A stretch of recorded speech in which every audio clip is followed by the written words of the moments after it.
Ayaw ko mag-join dyan kasi yung upline lang ang pinapayaman mo. Okay. Alam nyo po, it is very common ano. So, meron kasi talagang mga kakaibang mindset ng mga tao. Kasi unang-una, ang nakikita ko diyan yung pagiging makasarili niya. Kasi ang iniisip niya kapag mag-join siya sa'yo sa network marketing, ano mang company yan, so particular dito sa LiveGood, kasi ang tanong na ito o yung comment na ito is sa LiveGood.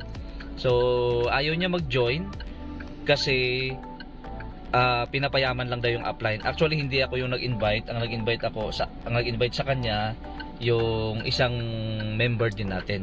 So ang sagot sa kanya ng kanyang invite ay huwag ka mag-join diyan kasi yung upline mo lang ang pinapayaman mo. Yan, o di ba? So doon pa lang halatang halata na ayaw niya na umangat yung kapwa niya tao. Doon pa lang ha, kitang-kita na. So pangalawa, ito yung tanong ko. Ito yung nakikita ko rin, no?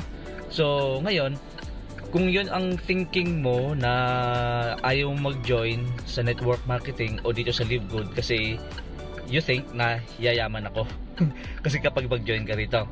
So ito, tanungin kita. So ilang taon ka na ngayon na nagtatrabaho bilang isang empleyado? Okay?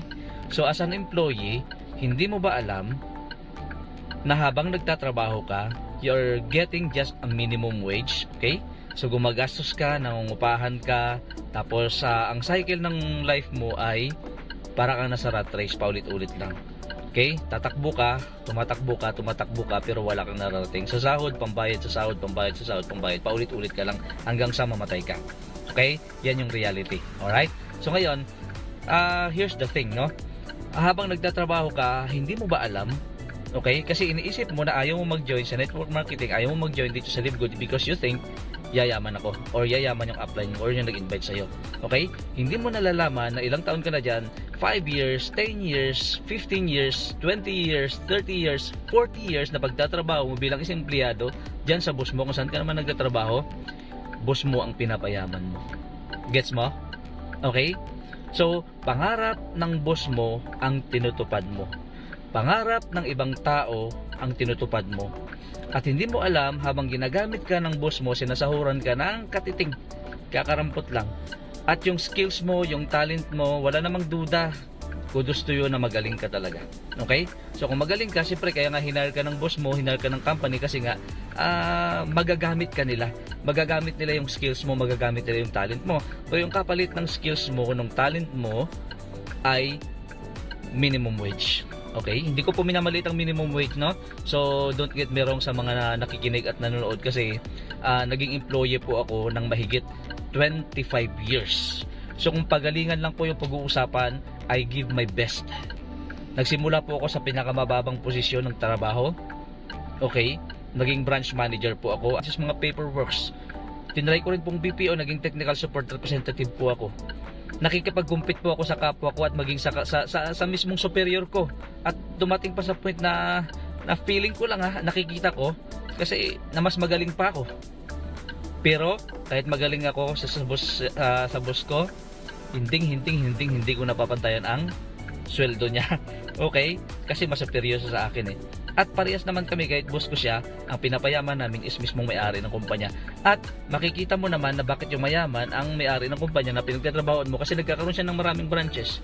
Nagkakaroon siya ng maraming sales. 'Di ba? Nagba-branch out siya, lumalaki siya, nag-i-expand siya dahil sa iyo. Okay? Na nagtatrabaho diyan ng napakatagal na. So I hope sa mga nakikinig dito ng video ito ay sana po ma-realize po natin. Guys, naintindihan kita, naunawaan kita kasi galing ako dyan. Parehas tayo. Naging empleyado din ako na sobrang napakatagal. So maybe lahat na ng mga, hindi naman siguro lahat, masasabi ko na nag-excel naman din ako pagdating sa sa pagtatrabaho sa employment kasi hindi naman ako naging branch manager, hindi naman ako ilagay dun sa magandang posisyon kung wala akong alam.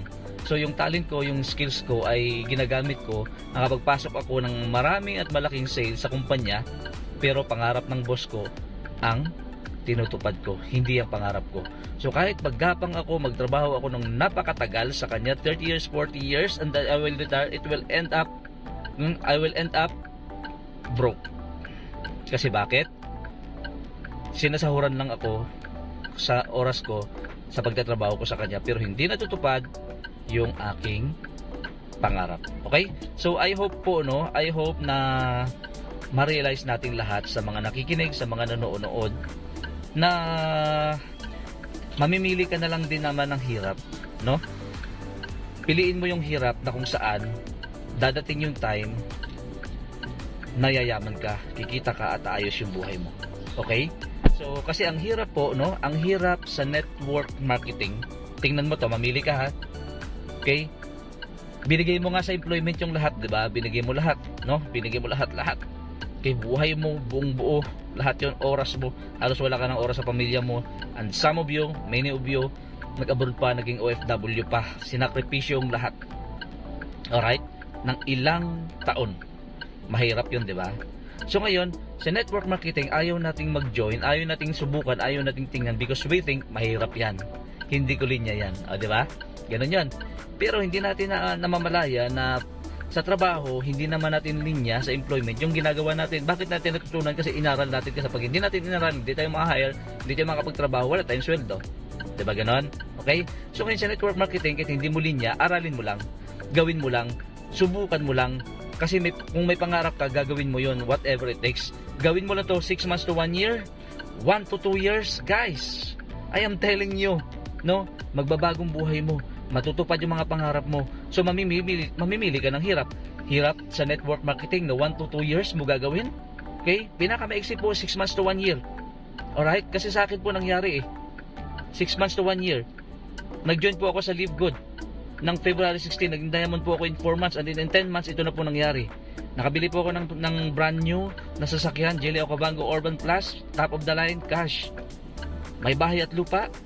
May motor na pangarap ko, X-Max 300. Nabibigay ko yung gusto ng hindi naman yung gusto, nabibigay ko yung kailangan ng anak ko sa school because IT student siya. Nabigyan ko siya ng magandang brand ng laptop, Acer Nitro 5. Okay? Kasi nga meron ka, may pambili ka na. Alright? At nakabili din ako ng sarili kong laptop. Dati tinitingnan ko lang, pangarap ko lang yung laptop ko na Asus ZenBook Duo Pro 15. Alam niyo kung magkano yon? 200,000. Bakit ko sinasabi yun, guys? Para at least para ma-realize natin that in network marketing, there's freedom. There will be freedom. There will be financial freedom. Matutupad yung mga pangarap mo sa mabilis at maiksing panahon. Yes, there's no overnight success. Pero kung trabahuin mo lang, gawin mo lang 1 to 2 years. Okay? Matutupad po yung pangarap mo. Alright? Kung ikaw bilang empleyado, mangyayari po yan, hindi ko lang alam kung kailan. Okay? So malabo po talaga kasi wala pong yumayaman. Aminin mo man o hindi, makinig ka man o hindi, masakit man itong sasabihin ko, walang yumayaman sa pagiging empleyado. Employment is good, gamitin mo yan as your stepping stone to start a new business. Pwede naman kung ayaw mo sa network marketing, it's okay, basta magsimula ka ng bagong negosyo kasi nasa negosyo po ang pagyaman. Okay? Sa negosyo, even po walang kasiguraduhan, pwede ka malugi, pwede ka tanggihan, pwede ayawan ka ng maraming tao. Pero guys, gagawin mo lang yun 1 to 2 years. Okay? Sabihin natin 5 years, pinakamatagal. Magsasucceed ka, magtatagumpay ka at hindi ka habang buhay na magtatrabaho. Unlike sa employment po, 30 years, 40 years, mag-retire ka, wala pa rin, broke pa rin.